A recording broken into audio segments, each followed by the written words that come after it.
you want to do the lead in here? Okay. Welcome to another episode of IC Star Wars. Today we have a special guest star. This is Sean Crawford, the incomparable Yakface from Return of the Jedi. Sean, how are you? Hello, Michael. I'm good. I'm very good.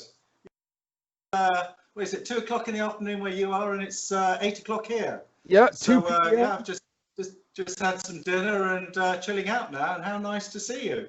It's very nice to see you. We have you on video here, but a lot of this will go out audio. Philip's also here, and we can see behind Sean Crawford, he has a very festive Christmas yak face, and I like that guy right there. Oh yeah, Yes. yeah, that's cool. Yeah, it's one of the old Gentle Giant ones. Yeah. Oh, nice. Well, thank you so much for coming on today. We're really excited. Sean is going to be the first guest we are announcing for iCCCon 2021. It'll be on April 16th through 18th in beautiful Nashville, Tennessee. Check it out, icnashville.com. So, Sean, we have some questions for you, if you don't mind. Philip has some written down right there, so he's going to get us started off, and then I will ask more. And then we even have questions from a few folks on the Imperial Commissary we're going to ask you here live.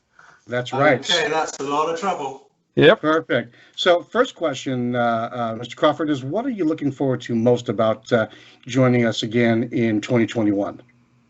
I think to see, I made a lot of friends out there from the like the Georgia Alliance, Bespin Prime, you know, the clubs out there, and yeah, I basically made a lot of friends, and I feel I can't wait to see them again and get reacquainted and stuff. Well, the wonderful news is they will be there again. Georgia Star Wars Alliance already has a club table. Bespin Prime is going to come in full force with Robin and Abdul and Dennis Hall and all those fine folks, and that'll be good. Yeah, so they will be there again. You will be there again. Everybody, that's one of the best parts about the con is we get to all come together. Yeah, I mean, meeting the people, plus what Michael puts on, all the events. I mean, it's just a real fun weekend. A really good, fun weekend. Right. Keep it secret, Sean. People can't know I can throw a good party.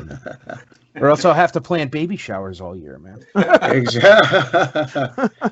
So, Sean, what was your most memorable part of iCCC 2019? Ooh. I think, I mean, it's the first time I've been to Tennessee. I mean, that was a lot to take in. I mean, it was just a completely new experience. I mean, there wasn't one defining thing. I mean, it was just a whole weekend. So, I mean, the people, it's so much the people that make the weekend, you know, really, I can't emphasize that. It's such a positive and uplifting and just a fun weekend. And if you're into Star Wars, it's just the best. You know, it's good. It's top. Well, I gotta ask you one. So Jack Daniels, does it taste better when it's locally sourced and fresh off the line, or is it no different? Do you get the same thing over there? Because see, when I go over to England, okay, I do know I get a lot of, like, you get a Coca-Cola and it's definitely a different flavor. And that's probably because you guys have rules that are like, hey, listen, you can't put that much sugar in it. You'll kill people. And we're like, hey, put sugar in it. It's delicious. Yeah. So that might be the taste flavor there. That reminds me, sugar. I had one of your teas. Oh, the sweet tea. Oh, man. No. Just did not expect that. And what else did I have? I had loads of food. Torn pork, is it? Oh, yeah, pulled pork. I had your house, Michael. That was just brilliant. I mean, it's experiencing all these new things, and I mean, for you take it for granted, but for me, it was all a good experience, and yeah, back for more. That's wonderful. That's great. Actually, maybe even get a bit of that mechanical bull. We'll get you on one of those. They got those here. All right. But yeah, it's like that though. You know, anything goes. It's we're up for it. Also, I was with my old pal Tim, which is and the other celebrities you had on were just great. So much fun. Thanks, it was well, I can't speak high enough of the weekend, really. I appreciate it. All right. Well, hey, that's actually a great lead-in with Tim. He's talking about Tim Dry. Tim Dry and Sean here were not only both in Star Wars, but they were both in a band that Philip happened to like so much. He actually has a tape of yours. So. No way. Yeah. No. Get out of here. We spoke a little bit last year, but just to I'm sure you talked to 1,000 people. So Tim, when I was 13, 14 years old, I was really big into the synth pop new road thing, Duran Duran, Gary Newman, all that jazz. Yeah. And in my little slice of the world, Southern California, specifically in a place called Claremont, there was an indie record store called Rhino Records, and they did a lot of imports, right? So I was asking around one day, for some new music, and the guy at the counter suggested to me, we just got this from England. This is TikTok. This is 84, 85. And it was a copy of Intolerance, right? Oh, right. Yeah. So I listened to the heck out of that thing. My favorite song on that was Show Me Something Real. Anyway, that's my backstory. That was a great fun time we had. I mean, Tim and I were, performance artists at the time of filming Star Wars, Return of the Jedi, and we actually looked a lot stranger under the heads than we did with the heads on, believe it or not. But it was. It's so nice to have him as my best friend for like 40 years, which is, and we meet at these conventions all around the world. It's one of the nicest things that can happen to you, in your later years, to still be good friends and experience new times. Right. Well, it's just for me, I didn't realize until 2019 when I met you both at iCCC 2019 that you guys were Tick and Talk. And so immediately, then I, of course, went back and researched the timelines. Your performance art and your music predated your involvement in Star Wars. So my question, how did those two worlds interconnect? Oh, it just totally naturally. We were mime artists by trade. We studied mime together. And in those days, we were used as special effects on films. We were in other horror films. Prosthetics was our second sort of job. If it was a rubber suit, we were in it. That was happening in those days, and we so that was great fun. And being part of the music system was something we sort of evolved in with the mime, because our performances were quite popular with the bands of those days. Like Duran, they took us when we performed with them. A special guest, not on stage playing a guitar or whatever. We did a little show, and other bands. There's a guy called Gary Newman. We did shows with him, and we worked with them all. And I think Prince was somebody we were doing shows in New York, I think a small club at that time, and he was evolving in those days, and it was a lot of fun. What can I say? Got it. So that it led you to being featured in Return of the Jedi, huh? How did that go down? We got that through. Well, we were known not only musically, but we were known. We sort of originated this sort of robotic style movement, which became a real craze in the 80s. It was a dance floor hit. This is pre-body popping. This is before Michael Jackson. That sort of body popping took off. It was a clumsy. It was a robotic movement, which came straight from mime, and it was what can you say? That got us into a lot of TV shows. We were doing a lot of children's television to music pop promos, introducing this robotic dance, which became a big craze in the 80s. And so we were known for our mime skills, which helped us get the parts, the casting. And we sort of cruised in, and how amazing. Absolutely. When you walked onto that set, was it weird? did you look at it and be like, what the heck are they doing? Who actually funded something like this? Or did you see Oh, Star no, Wars it before and wasn't know a what was set. going As on? soon as you walked through the gates, you just thought, whoa, this is big.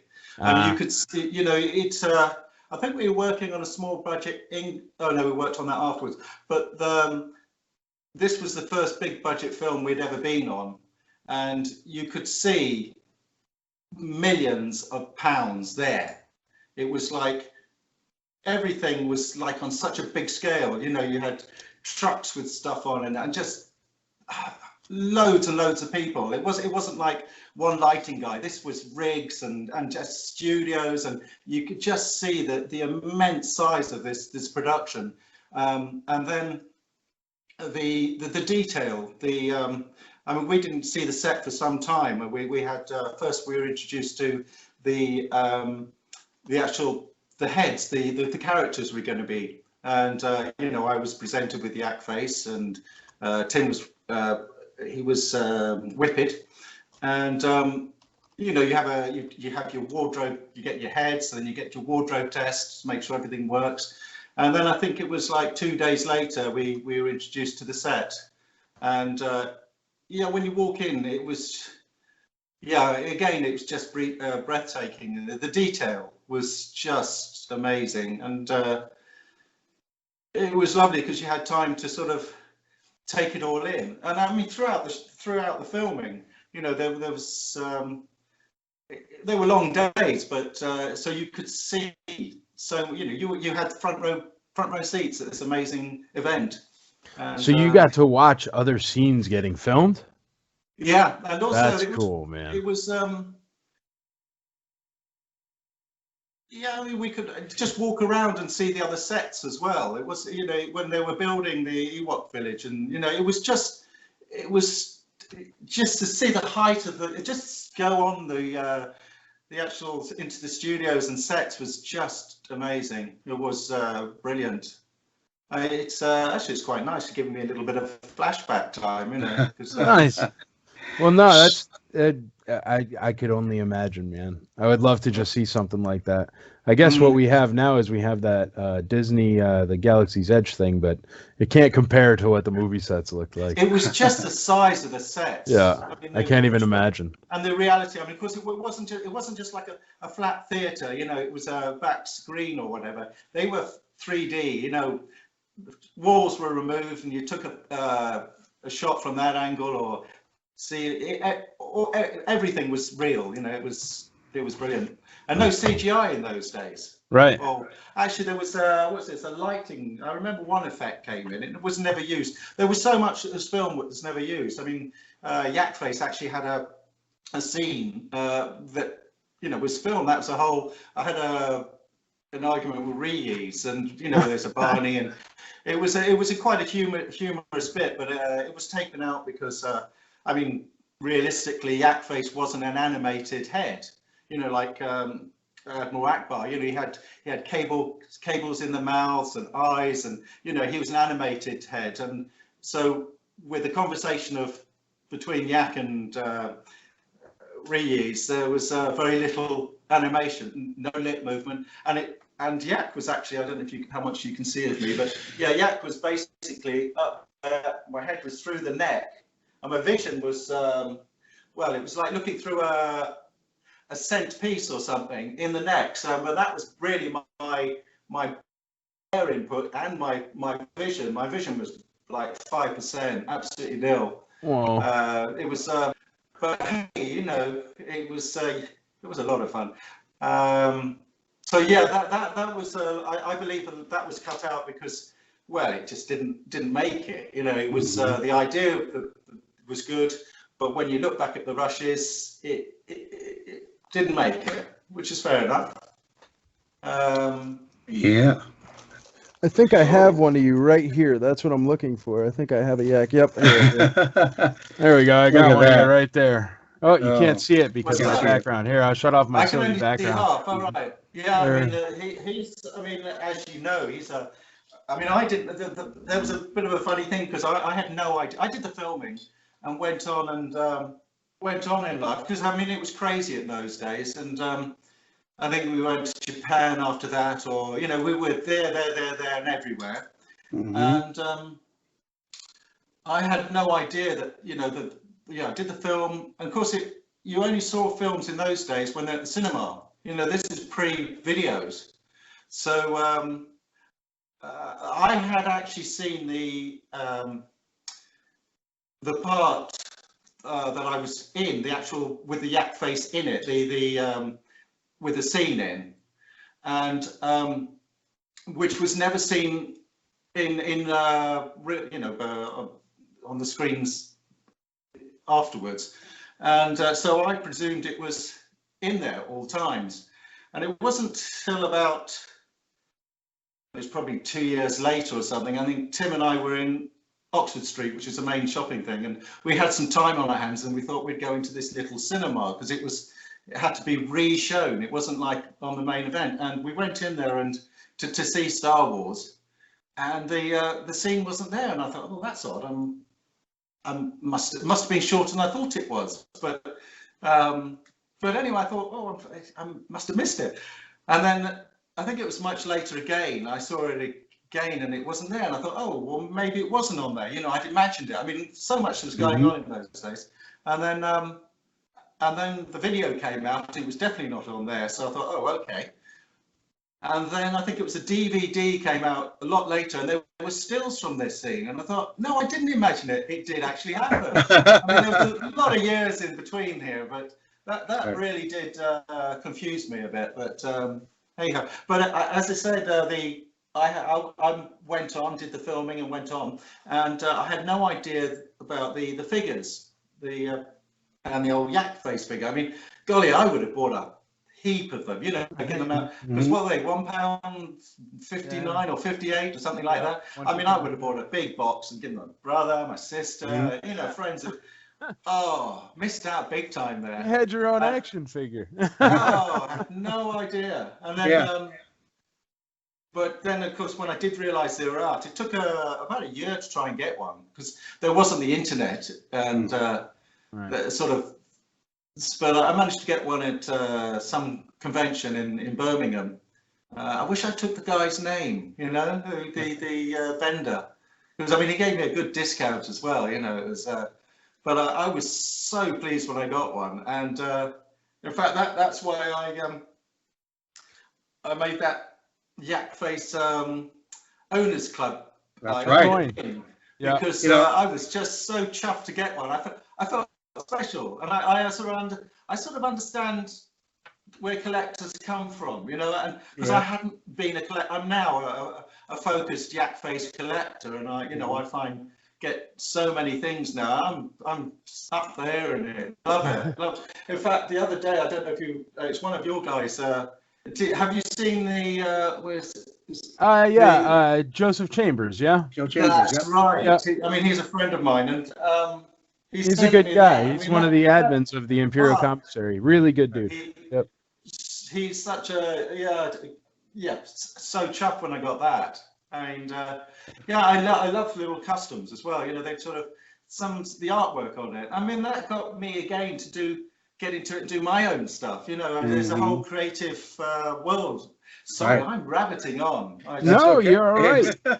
Well, it's great. It's great because I think about it. I remember your table from the con last year, and it's all covered with all these different badges, and you brought your own patches to give away that were exclusives, and all these different patches and a tablecloth with all this different, and it's all things that different crews or different clubs or different Mandalorian Merch 501st have given you, and that's so cool that you like it so much. And since you use the word focus Yakface collector, you're already in it, man. You're a collector. Forget about it. Sure. That's it, man. Start putting up shelves. Take down the TV and put up shelves. So Sean, the space. Downstairs, I've got a lot of stuff. Again, it's lucky. Fortunately, it's Yakface, so it's not like Biff Fortuna. It's not huge amount of stuff out there, so I can get away with the hallway being decorated with it, and I enjoy it. I love it. No, that's great, man. That's the whole thing about this convention. It's all about the collectors. So it's really cool when folks like you, movie stars that we actually, I mean, dude, you're the most famous figure. You're the one, man. If you're collecting the Exactly. complete set, that's the one. That's the grail. Yeah. That's at the end of the line. That's the light at the end of the tunnel. It is. I see the joy of people when they actually get it. You know. Yeah. I was super excited when I got my yak. I remember it. Yeah. Yeah, that brings me to another question. So when we last year, when I was becoming member number 84 of the Yakface Owners Club, we were having a discussion about this, and I think our listeners would like to hear. How does it make you feel today that, I mean, you didn't even know there was an action figure till after the fact, right? Yeah. That the character that you brought to life from Return of the Jedi is one of the most sought after figures in the Star Wars collecting universe today. How does that make you feel? What's your reaction to that? Lucky.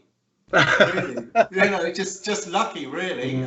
Could have been Tim, you know, could have been Whippet. It was just happened to be the last figure, and it wasn't released in America, and it was sort of like it was a mission. Yeah, it was the last figure, and it was sort of half. Yeah, it was sort of. Yeah, it was just lucky. Right.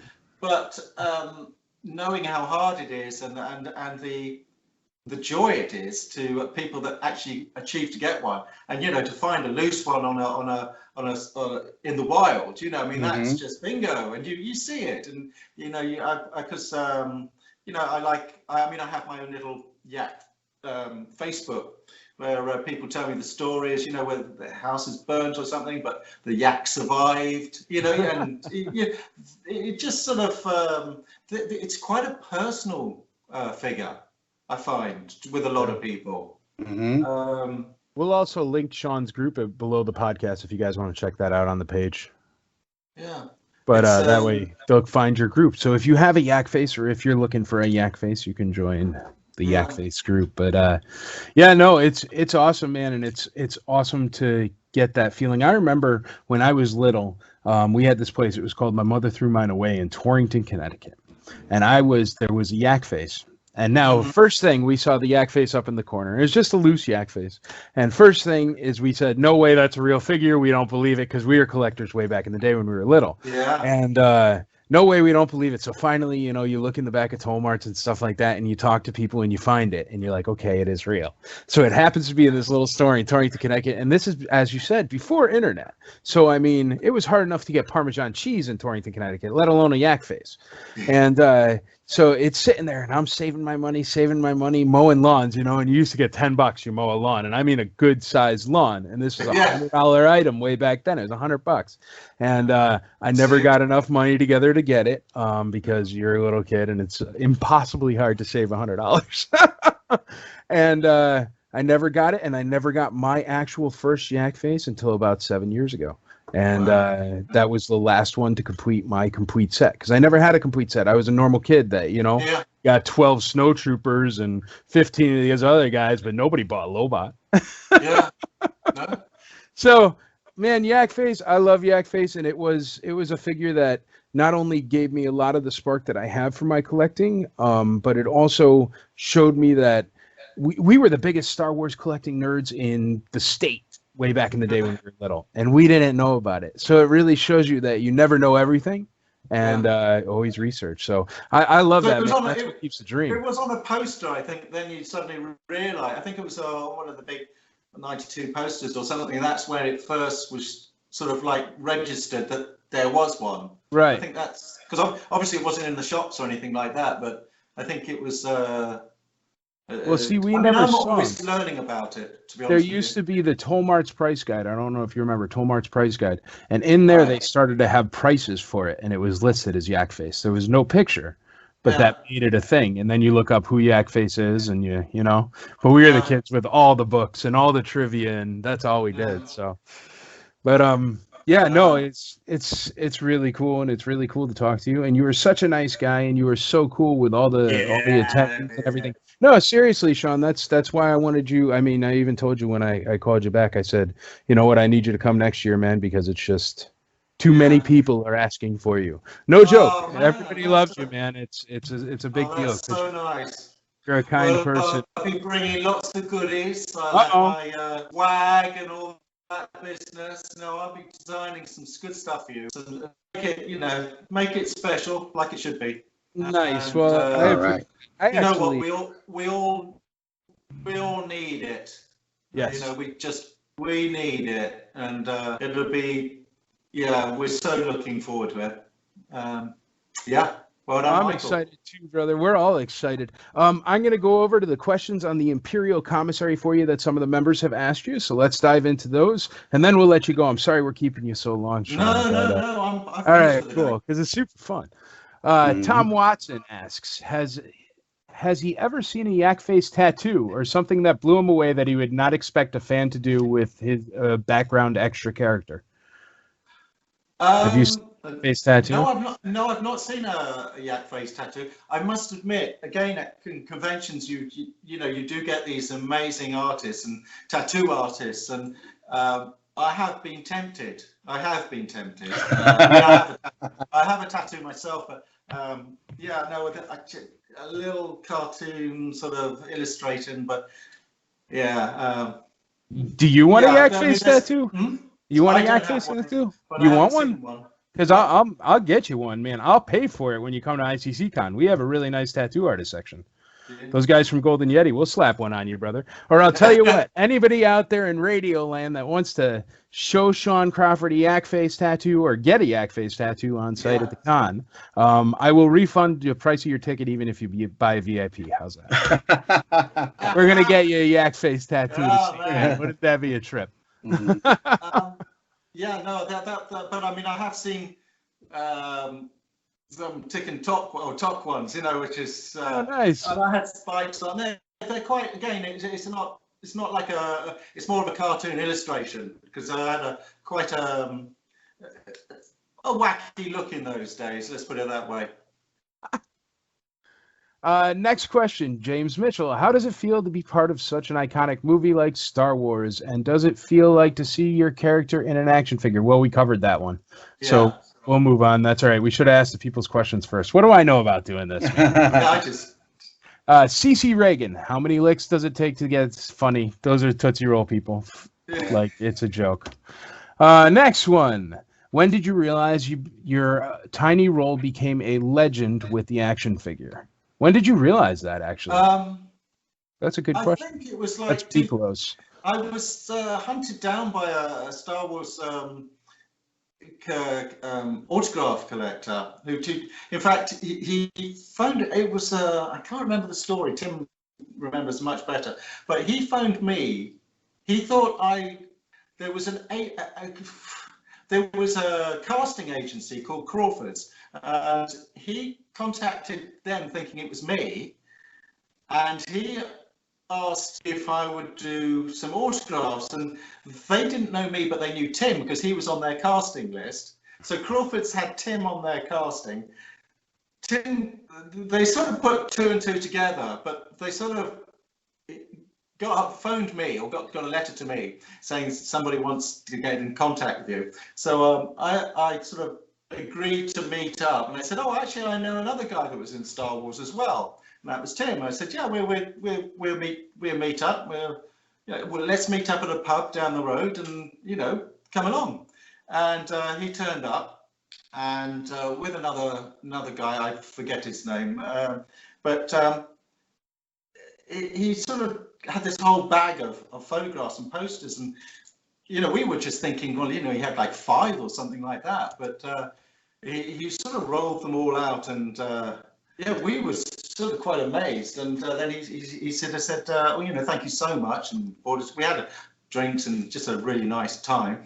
And he said, look, have you ever thought about doing conventions? And I said, well, what are they? And we had no idea. He said, well, look, I'll put you in contact with someone that would love you as a guest. And so we were up for it. So that was sort of first time we were aware of conventions and the fact that people collect autographs. I mean, it was so that was, I think that was in 2003 or something. It was quite late, wild, yeah. We were but late but early. I mean, it's still some time ago, and yeah, that sort of introduced us to the whole Star Wars world nowadays, which has got bigger and bigger. I mean, it's amazing.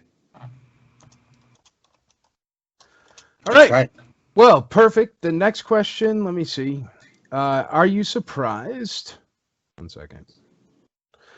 Are you surprised by how recognized of a character you became with such a limited role? He wanted you to talk about the scene you had with the quarrel and Reese, the quarrel with Reese, but what exactly went on in that scene that led to C-3PO intervening in order to separate you? Yeah, it's to be honest with you, it's all very vague now. I mean, it was like half a day's filming, and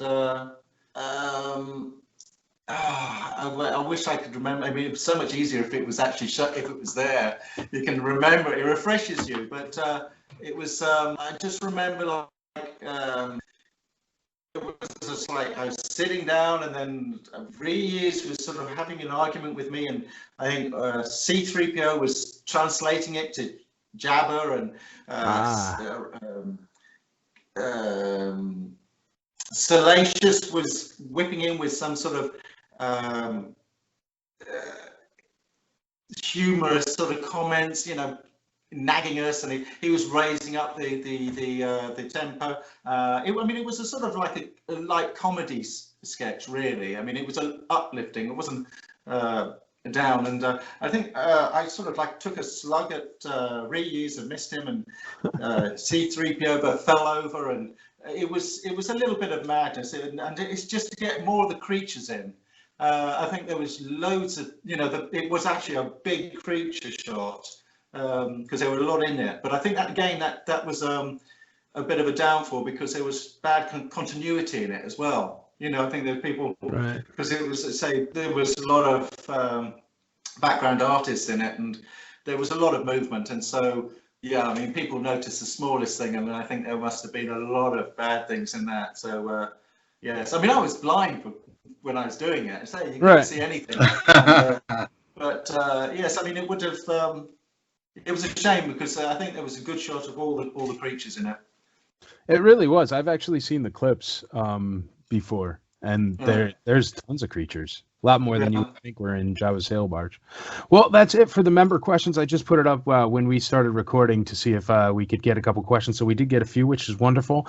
But that's about it from me because I am excited to see you. We have to do the rest of the podcast now, but I am excited to see you at iCCCon 2021. Likewise. So I'm fired up. Philip, you ready? Philip was just picking out where your tables were, Sean. I don't know what's going on. If you don't like where you're placed, complain to Michael. Yeah. And I'll say, hey, Philip, what am I supposed to do? No, we're going to get you creamy spot. Philip, you know, Michael, lovely seeing you. It's good. It's been good. And we'll take care of you, brother. Don't worry. We'll always take care of you down in Tennessee. And you can get sweet tea without sugar. It is a thing. You have to ask for it. So maybe that's... I'm going to bring over English breakfast. Perfect. Awesome, brother. Well, I appreciate you, Sean. Thank you so much for doing the interviews. Thank you very much for contracting on for another year at iCCCon, and we will see you soon. April 16th to 18th, right? 2020. IC Nashville, and it's www.icnashville.com. Thank you very much for our wonderful guest star, Sean Crawford, one of the nicest guys I have ever met that has ever dressed like a yak. Thanks, guys. I appreciate you. Thank you so much, Sean. Thanks very much. No problem. Thank you.